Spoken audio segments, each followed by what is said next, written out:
Hi everyone, I'm Chenée Marrapodi and I'm on the Premier's Reading Challenge Tier Squad. Today I'm going to read you the first chapter of my new book, One Wrong Turn. Enjoy. Chapter 1, Amelia.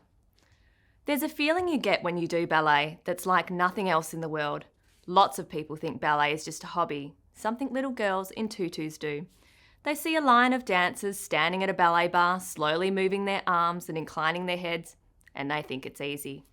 What they don't see is the mechanics behind that arm movement, the discipline to make sure the arm bends in just the right way, that it's soft and delicate, yet strong and controlled. No one sees the muscles that are holding the rest of the body firmly in place so that hips don't wobble and bums don't stick out. No one sees that because, after all, it's just a hobby for little girls in tutus. I'm 14 and the novelty of tutus and tiaras wore off a long time ago. I know all about the blood, sweat and tears of ballet.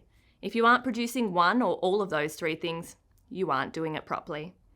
As I performed a complicated piece of choreography for my teacher, Miss Lily, I didn't think about the niggle in my hamstring that had been bothering me for the past month, or the blister brewing inside my point shoe, threatening to pop. Instead, my mind had wandered to another place.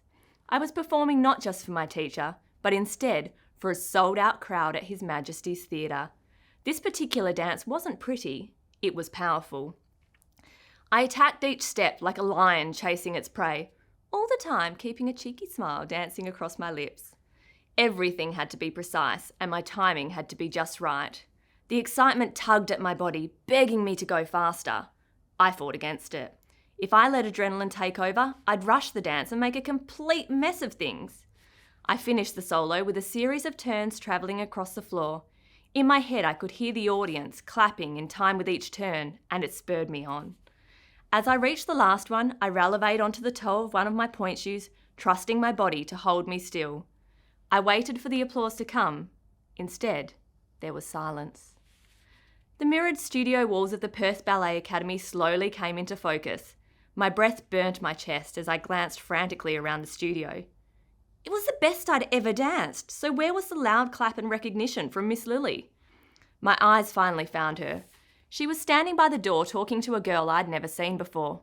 I didn't know who she was, and quite frankly, I didn't care. She was interrupting my private lesson and had just made Miss Lily miss the best performance I'd ever done.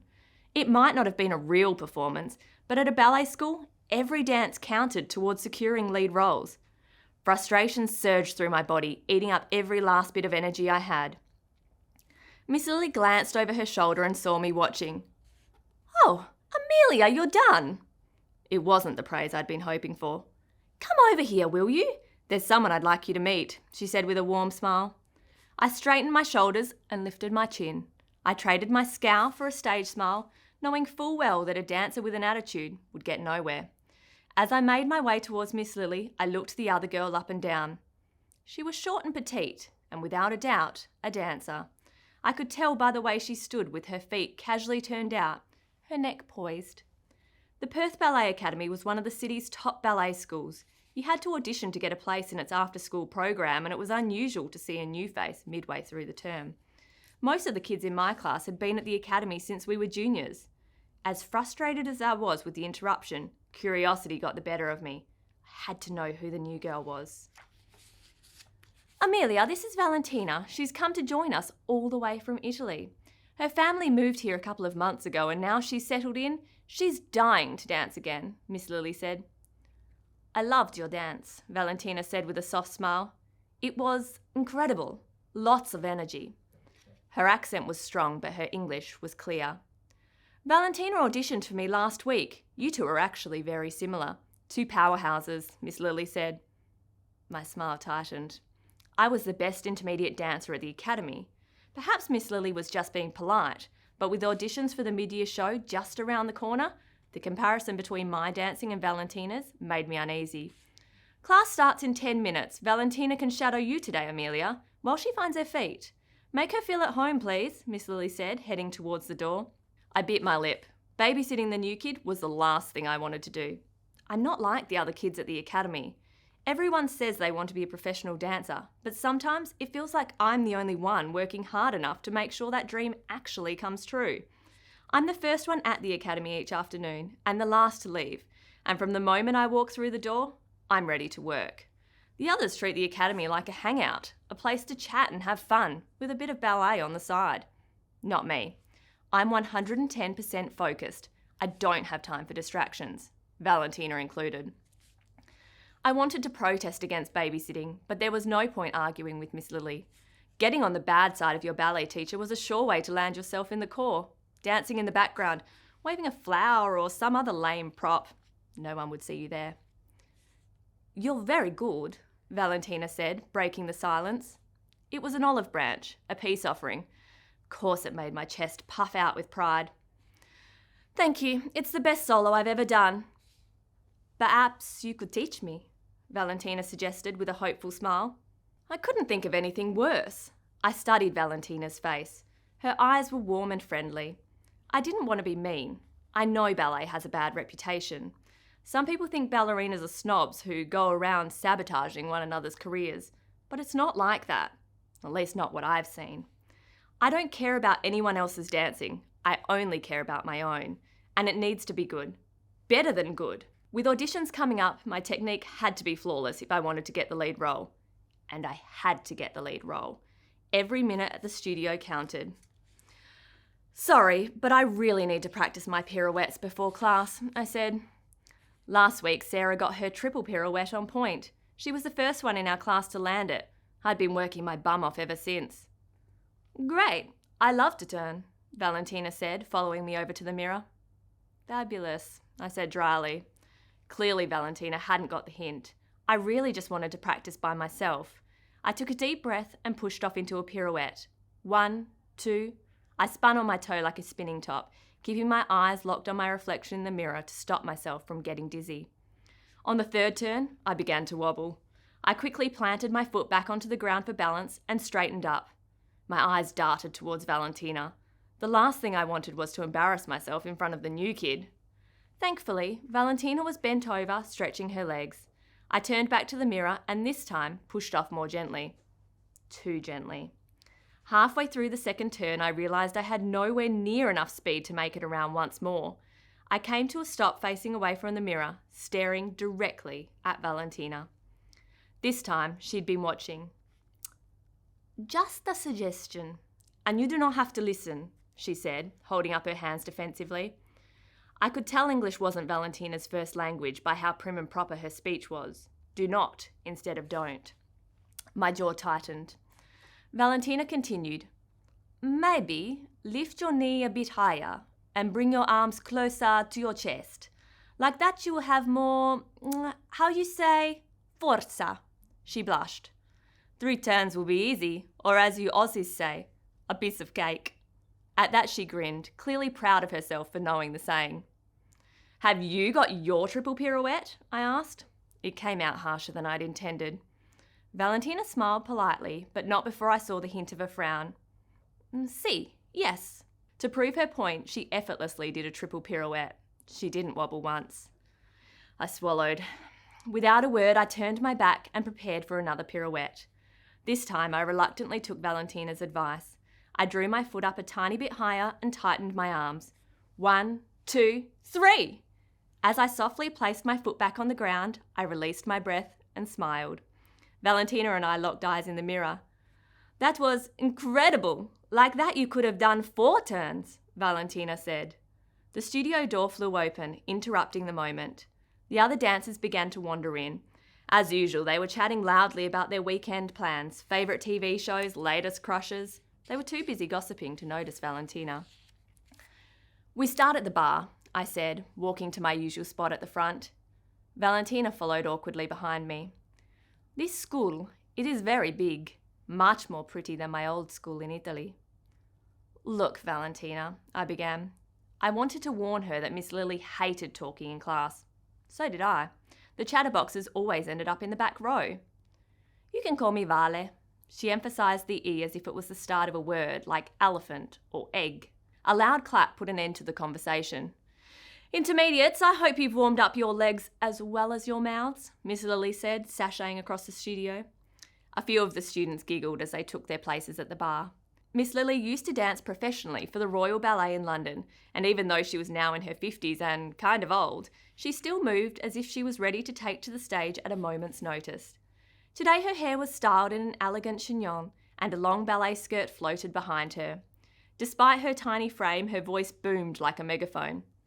"If you haven't stretched, your legs will know about it later. We've got a lot to get through today," she said, making her way to the music station. The speakers crackled angrily as she plugged her iPad into the sound system. It was well overdue an upgrade. "I hope some of you have made an effort to introduce yourself to Valentina. It's never fun being the new kid, so please don't just ignore her." The other kids started whispering, as if noticing Vale for the first time. Vale was smiling awkwardly, clearly hating the attention. I didn't blame her. "We'll begin as we always do, with pliés, a demi and full plié in first, followed by port de bras, repeated in second, fourth and fifth, finishing with a beautiful rise on demi point. Then we'll turn and do the other side. Valentina, just follow the others. You'll catch on fast enough," Miss Lily said with an encouraging smile. I straightened my shoulders and rested one hand lightly on the bar. The pressure was on. If Vale was going to copy me, I had to be perfect. She'd already seen me stuff up my pirouettes before class. I couldn't afford to make another mistake. As the soft introductory chords of the piano tinkled through the speakers, I felt a deep breath escape my lips. I hadn't even realised I'd been holding it in. There's something really special about ballet. I can't figure out if it's the music or the movements themselves, but whenever I'm dancing, I disappear into another world.